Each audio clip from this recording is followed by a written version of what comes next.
ఇప్పుడు కడివి నీరుగానే ఈ వర్ష ప్రభావం వల్ల కురిసిన వర్షం వల్ల ఎంతో జనజీవనం అంతా అతలాకుతలం అయిపోయింది. ఇక్కడ ఈ ప్రాంతం అంతా కూడా విజయవాడ అటు గుంటూరు. సో మనం కూడా చెప్పడం జరిగింది 50 సంవత్సరాలు పూర్తి చేసుకున్న సందర్భంలో ఇట్లా నాన్నగారి నుంచి కూడా ఎలా ఆయన ఎప్పుడు ఎటువంటి విపత్కర పరిస్థితి వచ్చినా రాష్ట్రాలకి అంటే ఇప్పుడు ఆంధ్ర తెలంగాణ కాబట్టి ఏ రాష్ట్రమైనా ప్రాంతాలు వేరైనా మన అంతరంగాలు ఒకటేనన్నా యాసలు వేరుగా ఉన్నా మన భాష తెలుగు భాష అలా అన్నింటినీ కలిపారు ఎన్టీ రామారావు. ఓ ప్రాంతానికి ఆపత్తి వస్తే ఇంకో ప్రాంతం వాడిని దాంట్లో భాగస్వాములు చేయడం అదే ఇదంతా అంతా ఒకటే ఒక ఉమ్మడి కుటుంబం వసుదైక కుటుంబం అంతా అన్నదమ్ములం అన్న అందరిని ప్రభావితం చేసి వాళ్ళని అందరినీ ఆదుకునేలా అలాగే మేము కళాకారులు ఆయన్నే ఆదర్శంగా తీసుకుని అప్పటి నుంచి అంటే నేషనల్ డిఫెన్స్ ఫండ్ కానివ్వండి లేకపోతే మన ఉప్పెన కానివ్వండి దివిసీమలో లేకపోతే మన వేరే రాయలసీమ క్షామ నివారణ కోసం అయితేనేమి ఆయన అప్పుడు జోలి బట్టి మిగతా ప్రాంతాలన్నీ తిరిగి ఆయన అడుక్కోవడం జరిగింది డబ్బు.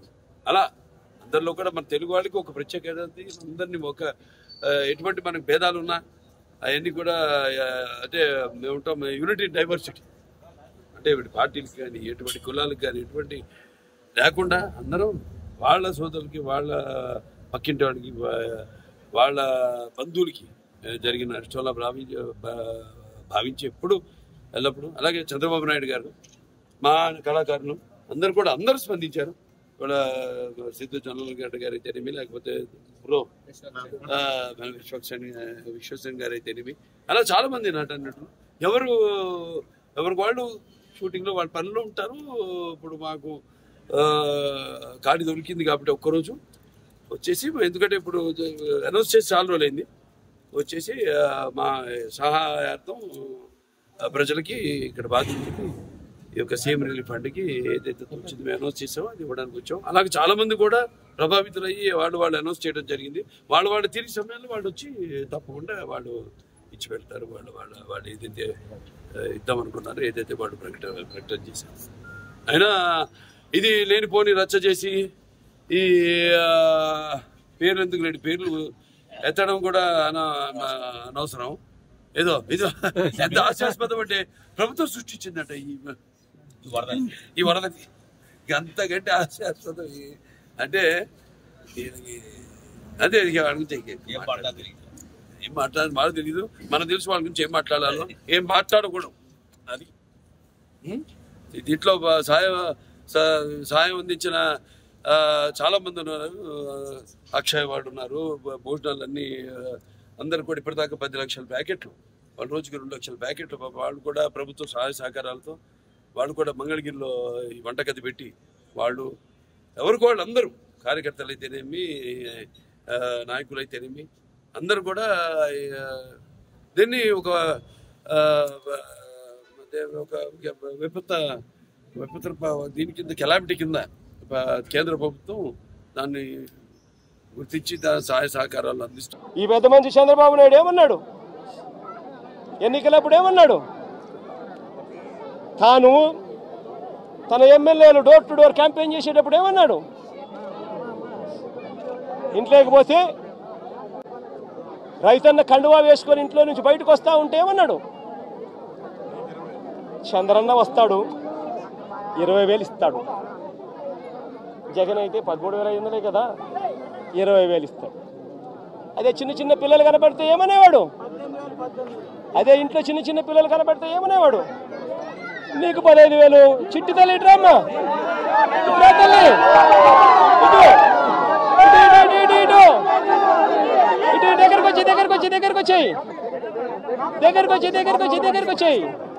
ఇటు నీకు 15,000 ఇదిగో నీ తమ్ముడికి నీకు 15,000 అదిగో నీ తమ్ముడికి ఇంకొక తమ్ముడి దగ్గరకు వచ్చినా నీకు కూడా 15,000 నీకు ఇంకో పాప నీకు కూడా 15,000 సంతోషమా అని చంద్రబాబు అనేవాడు.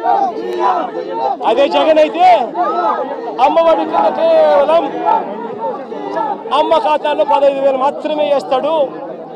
అదే చంద్రబాబు అయితే సూపర్ 6లో చెప్పాడు నీకు 15,000 నీకు 15,000 నీకు 15,000 నీకు 15,000 అని చెప్పాడు అని పిల్లలను మోసం చేశాడు, అక్క చెల్లెమ్మలను మోసం చేశాడు.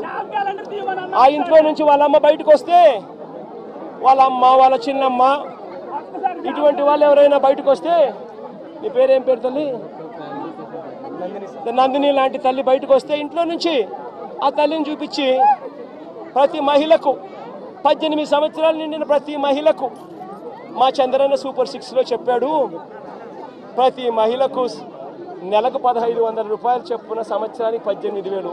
నీకు 18,000 చెల్లెమ్మ, నీకు 18,000, చిన్నమ్మకు, ఆ పెద్దమ్మకు, అందరికీ నీకు 18,000, నీకు 18,000, నీకు 18,000 చెప్పాడు. అందరితో ఆగిపోయాడా?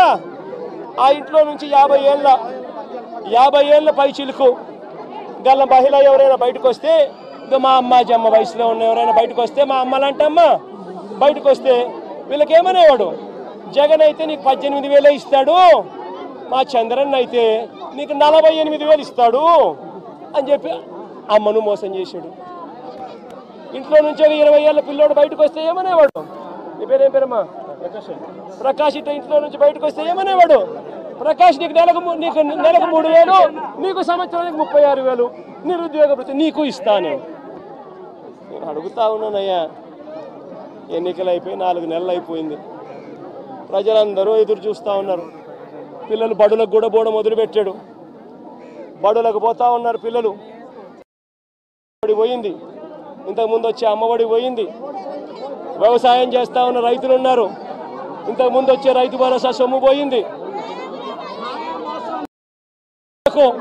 ఇంతకుముందు చేయూత వచ్చేది, చేయూత